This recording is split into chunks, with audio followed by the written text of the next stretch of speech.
Hello, আসসালামু আলাইকুম viewers, কেমন আছেন? আশা করছি কাছে বা দূরে সকলেই ভালো আছেন। আজকে আমি সরিষা ইলিশের একটি রেসিপি তৈরি করে দেখাবো। আপনারা যদি বাড়িতে আমার এই রেসিপিটি ফলো করে একবার তৈরি করেন তাহলে দেখবেন বারবার সবাই এই রেসিপিটি খেতে চাইবে, এতই অসম্ভব ভালো লাগে। তাহলে চলুন শুরু করা যাক। আমি এখানে কিছু ইলিশ মাছের পিস ধুয়ে ভালো করে পরিষ্কার করে নিয়েছি। এই ইলিশ মাছগুলো দিয়ে আমরা আজকে সরিষা ইলিশের রেসিপি তৈরি করব। আর নিয়ে নিয়েছি সরিষা, ভালো করে ধুয়ে পরিষ্কার করে নিয়েছি। আর আমি এই সরিষাগুলো শিলপাটায় বেটে নেব। আমি ব্লেন্ডার করব না, শিলপাটায় বেটে নেব।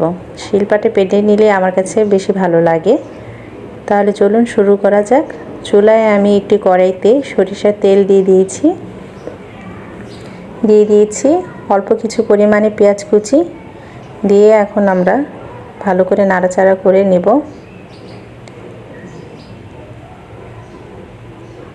আপনারা চাইলে সয়াবিন তেল দিয়েও রান্না করতে পারেন, আমি সরিষার তেল দিয়ে রান্না করছি। পেঁয়াজগুলো প্রায় হয়ে আসছে রান্না করার জন্য। আমি এখন দিয়ে দেব এর মাঝে পানি দিয়ে দেব। এখন দিয়ে দিচ্ছি আমি পানি, মশলা কষানোর জন্য পানি দিয়ে দিলাম। এখন একে একে আমরা যে মশলাগুলো দিয়ে দিচ্ছি আদা রসুন বাটা অল্প পরিমাণে দিয়েছি, আপনারা অল্প পরিমাণে দেবেন। দিয়ে দিচ্ছি হলুদের ফাঁকি,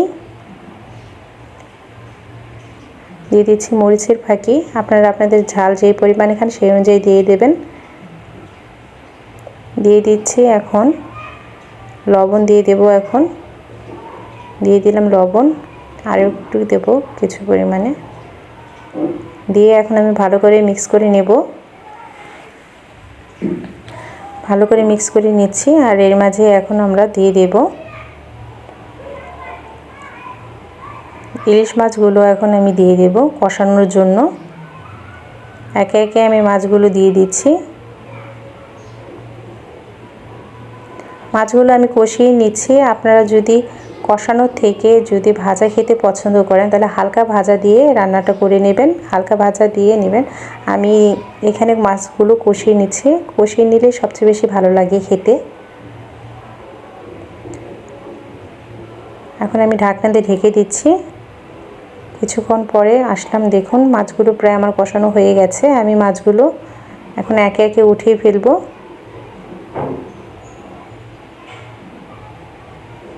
মাছগুলো আমি সবগুলো উঠিয়ে নিয়েছি। আর ওই মশলার মধ্যে আমি সরিষা বাটাগুলো দিয়ে দিয়েছি। দিয়ে এখন সময় নিয়ে ধৈর্য সহকারে কষিয়ে নিতে হবে।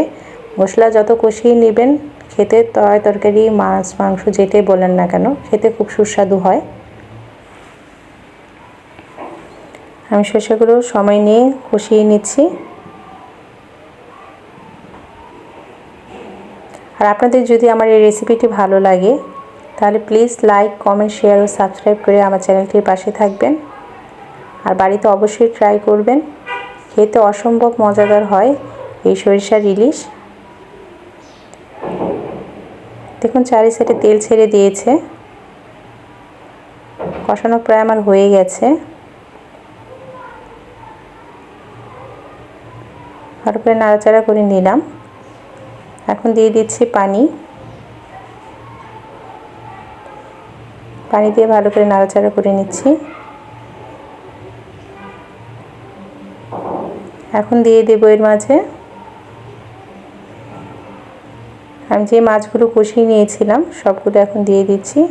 আলতো হাতে সবগুলো মাছ ছড়িয়ে দিতে হবে, নাহলে ভেঙে যেতে চাইবে, কারণ মাছগুলো কষানো, এই জন্য নরম থাকে কষানো হলে।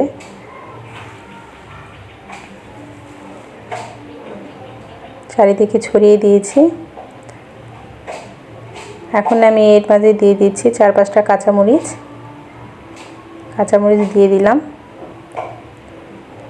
এখন ঢাকনা দিয়ে আমি ঢেকে দেব। কিছুক্ষণ পর ঢাকনা উঠালাম আর আস্তে আস্তে মাছগুলো নাড়াচাড়া করে দিচ্ছি। আর এর মাঝে আপনারা লবণও দেখে নেবেন। দেখুন মাছগুলো খুব সুন্দর আছে, একটা মাছও ভাঙেনি। আমার রান্না প্রায় হয়ে আসছে, বাড়িতে অবশ্যই ট্রাই করবেন। আর দেখুন চারি সাইডে খুব সুন্দরভাবে তেল উঠে গেছে।